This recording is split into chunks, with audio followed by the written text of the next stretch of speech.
Hey, what's going on everybody? It's Jake here with Flooded Marsh Flies. Today I'll be tying an articulated crawfish streamer targeting smallmouth and largemouth bass in river systems. It's pretty buggy, a lot of movement. Tied it in with the weed guard. Get it in those hard to reach places in between rocks and cover. Anyways, let's get into it.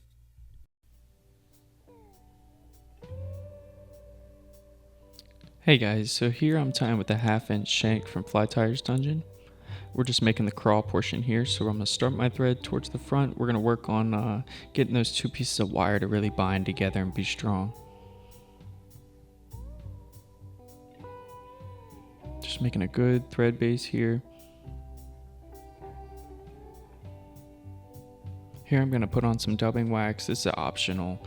This is just to help my dubbing stick to my thread as I make a bump, and that bump is going to help splay these rabbit claws out. And my apologies, I have no idea what dubbing this is, but it's a mix of like green, gold, and red. It's pretty nice. Sorry it's a little blurry here. I'm getting used to recording and all this being the first video, so eventually we'll fix that and figure out what the problem is. Still just making that bump here. Again, this is just to help those crawls splay out in the water. It keeps them that way too. You know, you really want the crawl to be in kind of an aggressive position. Sometimes it makes the fish kind of go at it more, if that makes sense. Just brushing this out here, make it look a little buggy. And then I'm using these Magnum rabbit strips here. I love these things, super furry. Sometimes I cut them down a little bit if they're too big. But I'm attaching both these at the same time just to get them even. Securing those down to the shank.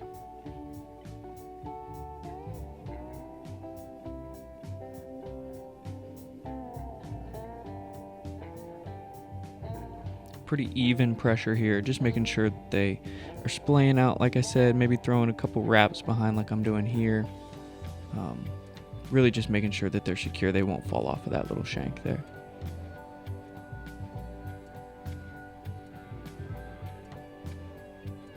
Just going to use my whip finish tool here. Do a couple whip finishes, you know, just keeps the mind at ease. Can't have it falling apart after one fish. I burned the end here just to clean it up. Again, not necessary. Yeah, I like my stuff to be clean looking. I like confidence in a fly. Makes me feel better. Here I'm tying in a Daiichi size 1 and a 25-46. I like these hooks, they're pretty strong, straight shank, long shank, allowed you to build up that body. I'm just starting my thread here. You'll see me put a bump of thread, and I like to do that so that my eyes can rest on top of that. It kind of helps that fly flip. It kind of ensures that it'll ride hook point up, at least most of the time. One of my biggest pet peeves is getting out of the water after spending a bunch of time on a fly and it floating, swimming incorrectly. I tie in my dumbbell eyes with a series of X wraps and then wraps underneath, but on top of the shank. So underneath the dumbbell eye and on top of the shank, that's what you can see me doing there. And then I'll actually go over the eye and then over the shank on each side. It's kind of hard to describe. I can do a video on it if needed. My eyes still spin sometimes. It's kind of just part of the process. It takes a lot of thread for me to secure those dumbbell eyes down correctly. Here I'm attaching in a mono loop because I'm cheap and it's my favorite way to do it so far. Yeah, just mono to that little shank, go through the loop, and then I just tie it on super tight to the shank of the hook.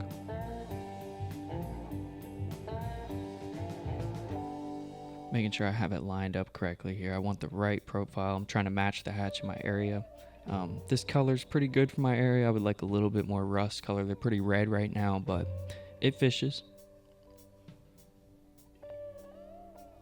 These are some mono eyes from CW flies as well. Just tying those in on either side of the shank, tying them in super tight. And it's fine if you add bulk to the body of this fly. I'm gonna cover it all up with some brushes here in a second.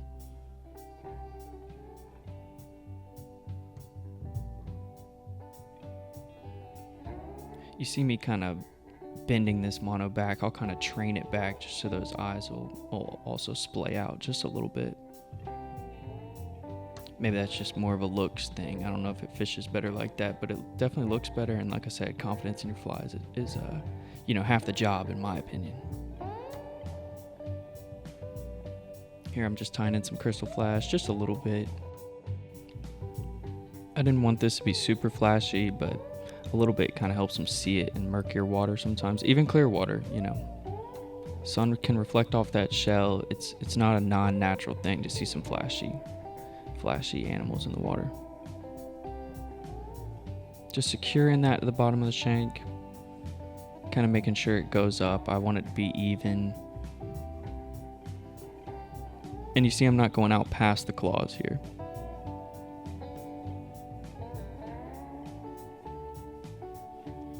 Here I'm tying in just a bit of marabou. Just kind of build up that head.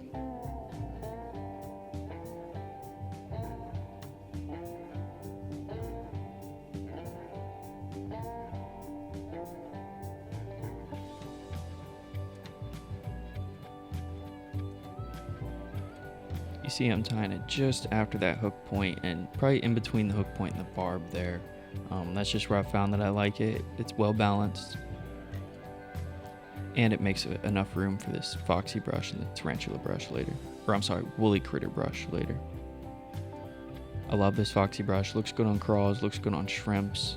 Just really nice all around. Trims up pretty even and pretty square.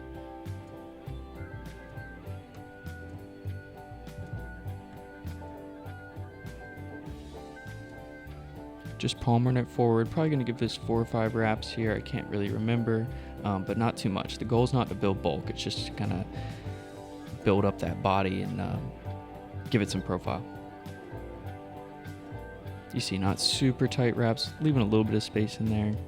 It's fine if some fibers get trapped. I pick that out later.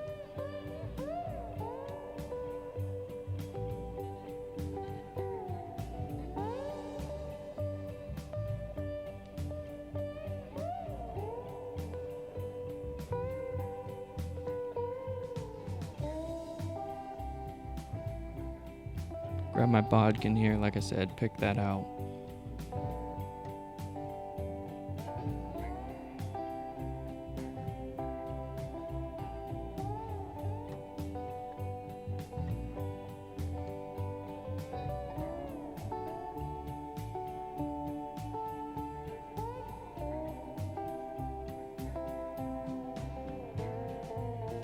Like I said, here's that woolly critter brush. I really like this stuff. It's got some silly legs in it.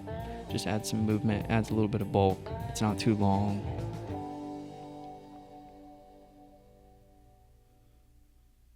And it blends really well into that foxy brush when it's trimmed up.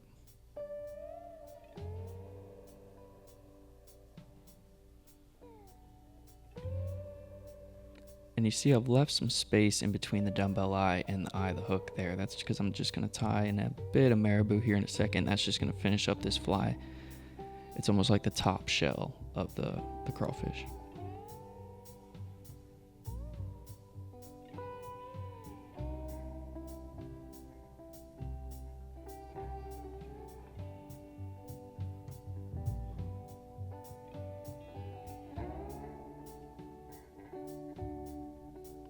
Now, I may have skipped this step, but I would like to trim this fly up in between putting this marabou on, even though you might have to throw a half hitch or a whip finish on there. Just getting that fly trimmed up before you put this marabou on is probably the best move.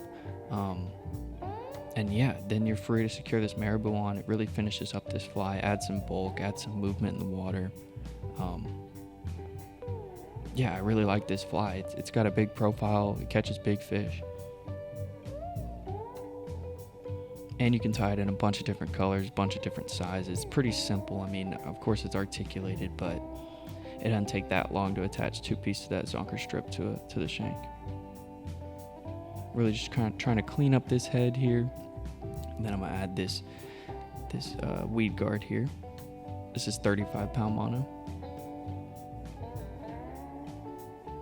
Throwing wraps in front, throwing wraps behind, and then I'm gonna pull this loop through. Give it a yank.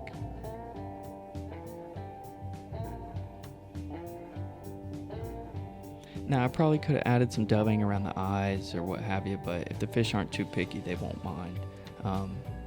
Some flies are meant to catch fly fishermen. Some flies are meant to catch fly fishermen and fish. and I love them both. So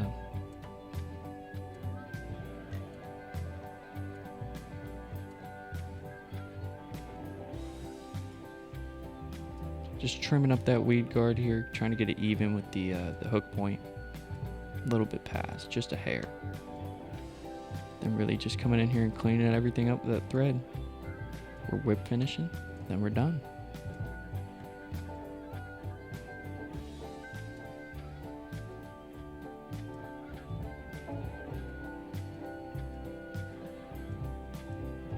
Thanks for watching the first Flooded Marsh Flies fly time video, guys. I really appreciate it.